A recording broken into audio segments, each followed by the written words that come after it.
All right. Well, if you had the opportunity to watch my post from last week, then you know this week the plan is to chat a little bit about the movie called Mooz-lum, Moozlum. It is a really, really great movie. I love this movie because I can relate to a lot of the things that have taken place in this movie. Even though I'm one of Jehovah's Witnesses and this is about a Muslim family, so much I can relate to, and even more now that I understand religious trauma and that I have religious trauma syndrome. So the plan was to talk about a key question, and one of the key things in the movie, in my opinion, is what accountability did the main character Tyreek need in order to find his way back to his religion? Very, very key point in my opinion. My favorite part of this movie is when Tyreek, played by Evan Ross. By the way, this movie is free on YouTube and it stars Evan Ross, Nia Long, Danny Glover, Roger Guenveur Smith. I think I'm mispronouncing his name, but Roger Smith, great actor. Love a lot of his stuff too. It's a really great movie. My favorite part is when Tyreek, who's unfortunately been abused severely physically at the Muslim school he was going to for middle school, and then again by his just overzealous dad who never listened. My favorite part is now he's in college and his sister is begging him, "What's wrong with you? Tell me what's wrong with you." And he finally tells his sister, what's wrong. And in that moment, she wanted to know more about, well, did you even learn anything at the Muslim school? Did you even learn the Quran? And when he told her, yeah, I probably actually learned about half of it, she asked him, well, recite it for me, please. And at first he said, I don't want to. I don't want to, because he doesn't want to remember anything about that place.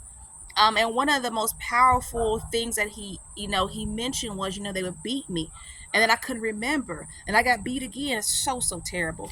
But his sister, urged him to recite the Quran, and he began to recite the Quran beautifully, but with all these tears coming down his face. It was such a powerful moment, and I can relate to it. My religious trauma is so bad I can't read my Bible. Um, ha, you know, Throwing that Bible out was tough, right? Tossing it out, it's toss it out in the garage, and I'm gonna get rid of it. I'm gonna get rid of that box I've spoken about before that's still in my garage, because I have to let those things go. I'm never going to be able to look at that stuff ever again. Um, to have to walk back into your trigger when you're not ready like that, it's deep. He had the support of his sister, but then when he realized other people were listening to him, his next reaction was to get angry, which is a vital reaction, and to get angry at his sister because he was having this vulnerable moment and he allowed himself to be vulnerable. And then you feel like, oh, I'm being taken advantage of. Oh, is this some type of joke after everything I've been through?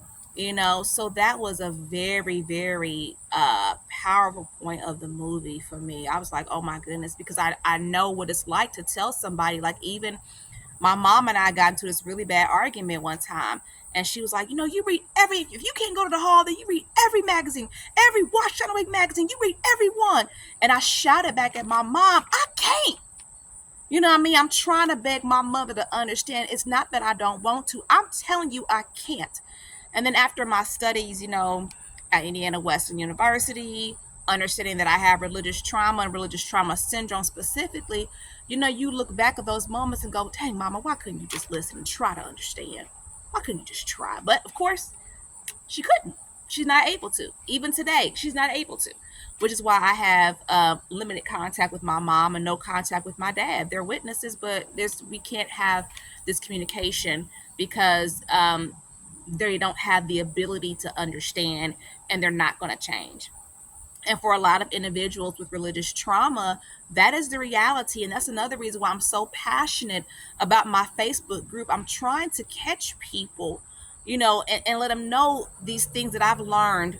You got to be able to let go of some people and then find other healthy people if you want to stay in that religion. Like, for example, a really big part is you got to find you have to literally adopt a family, right?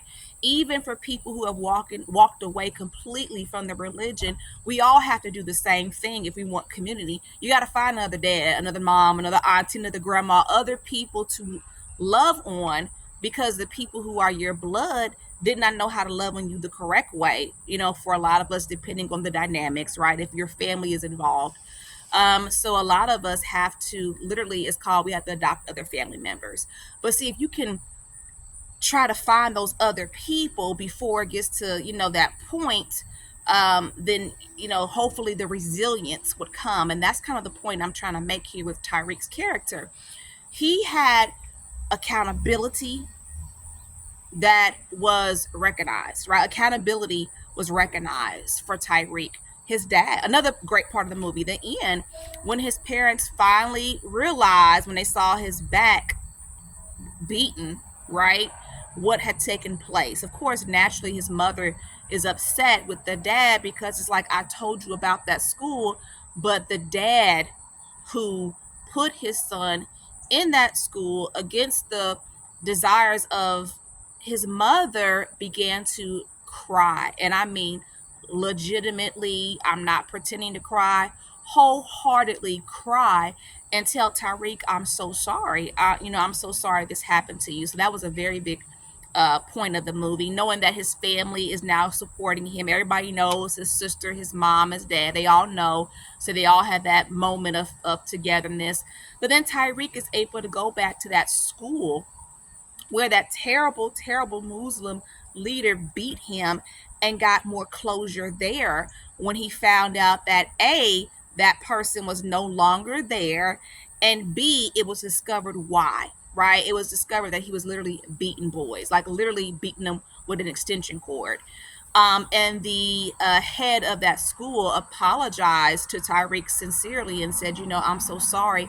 That is not what the school is about. We don't do that here. And when we found out that that is what he was doing, he was gone right away. We don't tolerate that. So those are the things that, when people are going through religious trauma, religious abuse, it is so important to have a support system that is loving and patient and kind. I'm gonna flip it and do what I call translate. You don't need people telling you, go back to the hall. All you gotta do is go back to the hall. If you can just read your watchtower, if you can just listen to the broadcast, if you can just read this book, if you can just try a little harder. Have you been praying? Maybe the problem is you're not being forgiven. Have you forgave those elders who did all A, B, C, D, and E? You don't need it. None of that stuff is helpful. Okay. So I'm saying that is another big reason why I have the support group, okay? Because unfortunately, a lot of times people within the religious institution, no matter what it is, they do not know how to show support, and they make things worse. So if you feel like you can identify, if you are one of Jehovah's Witnesses, sister, either active or inactive, and you feel like you can identify with what I'm speaking about, you've experienced religious abuse or religious trauma on any level, please think about joining my private Facebook group, Sisters Living with Religious Trauma Syndrome. I got the JW there, JW Sisters Living with Religious Trauma Syndrome. Definitely, I no longer offer one-on-one coaching services, but I do actually do consults, professional consults, as a way to be more solution focused and to tackle this issue, to help the professionals who help these people instead. I think that's a more direct way to make a difference and make an impact. So definitely join my Facebook group. I offer now professional consults, but if you need resources, I don't care if you are male or female, active, inactive, disfellowshipped, or an XJW, or if you're not even one of Jehovah's Witnesses at all. If you need resources, please feel free to reach out to me, okay? All right, I'm gonna end it there. If you didn't know by now, I hope you know I'm gonna give a real brief closing here. Myra Cassidy, religious abuse recovery coach. I'm going through some rebranding, writer, and actress, and you're watching Sisters Living with religious trauma syndrome. I'm just trying to raise awareness to this horrific thing that is out there. I have religious trauma syndrome. I'm not a therapist, and this is brought to you for the benefit of informational purposes. And I'm looking forward to seeing you next week. Remember that I do not represent the Worldwide Association of Jehovah's Witnesses. And if you wonder how I worship, I am a PMO, physically in, mentally out, and keep watching my videos to learn more about that. All right, talk to you later.